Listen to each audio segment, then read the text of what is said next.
இன்று 17வது சட்டப்பேரவை உறுப்பினர்களுக்கான ஒரு புத்தாக்க பயிற்சியை மாண்புமிகு பேரவைத் தலைவர் அவர்கள் 2 நாட்களாக அவர் தலைமையில் நடத்தி கொண்டிருக்கிறார்கள்.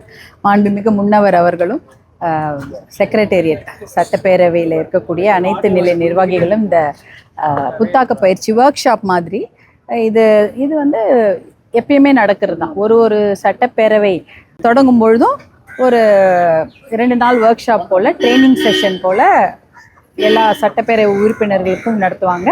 அதுவும் குறிப்பாக புதிதாக முதல் முறை சட்டப்பேரவை உறுப்பினர்களாக பதவியேற்கக்கூடியவர்கள் எல்லாருமே வந்து இதில் பங்கு பெற்று பயன்பெறுவார்கள். கடந்த 24 மணி நேரத்தில் 12 பாலியல் குற்றச்சாட்டு பதியப்பட்டிருக்குன்னு எதிர்கட்சி தலைவர் பதிவு பண்ணியிருக்காரு. அன்புமணி சாரும் பதிவு நீங்க பாக்குறீங்க. தமிழக சட்டம் ஒழுங்கு எப்படி இருக்கு?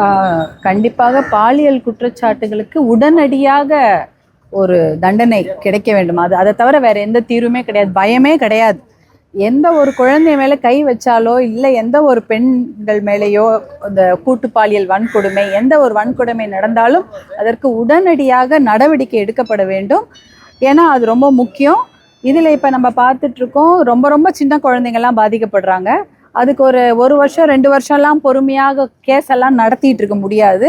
இன்றைய நிலைமையில பார்த்தீங்கன்னா போக்சோ நீதிமன்றங்கள் 20, அதாவது சிறப்பு நீதிமன்றங்கள் 20 தான் இருக்குது. குறைந்தது 50வது இருக்க வேண்டும் என்பது தான் விதி.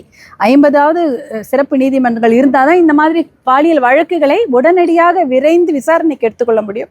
ஆயிரக்கணக்கான வழக்குகளில் விசாரணைக்கு எடுத்துக்கொள்ளப்படாமல் இருக்கிறது. அப்போனா தப்பு பண்ணீங்களா இல்லையான்னு கேட்கறது கூட இங்கே நாதி இல்லை.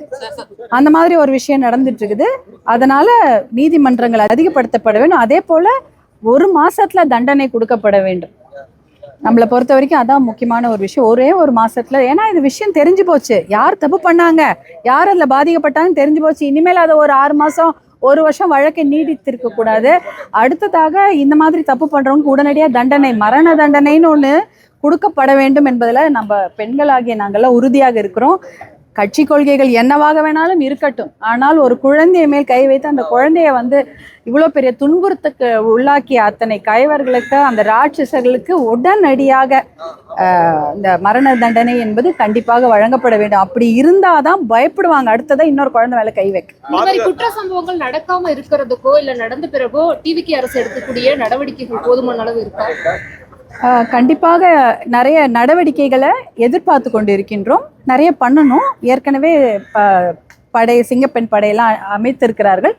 இதுல வந்து என்ன நடவடிக்கை எடுக்கிறாங்க நம்ம பார்க்க வேண்டிய சூழ்நிலை. 50,000 முழு தள்ளுபடின்றதுல இருந்து இப்ப 75,000 வரைக்கும் வந்திருக்கு. இது போதுமா விவசாயிகளுக்கு? இல்ல, கிட்டத்தட்ட 20,000 கோடி ரூபாய் பயிர்க்கடன்கள் செய்தால்தான் எல்லா விவசாயிகளுக்கும் அது நன்மை பயக்கும். இப்போதைக்கு 2,000 கோடி வரைக்கும் தான் பயிர்க்கடன்கள் தள்ளுபடி நடந்திருக்கு. அப்போனா நிறைய விவசாயிகளுக்கு இன்னும் கடன் இருக்கிறதுன்னு தான் அர்த்தம். அதனால அது வரக்கூடிய நிதிநிலை அறிக்கையில் நல்ல முடிவுகளோ நல்ல அவங்களுக்கு கடன் தள்ளுபடி செய்யப்படும் என்ற அறிவிப்பு வரும் என்று ரொம்ப எதிர்பார்ப்போடு இருக்கு. நன்றி.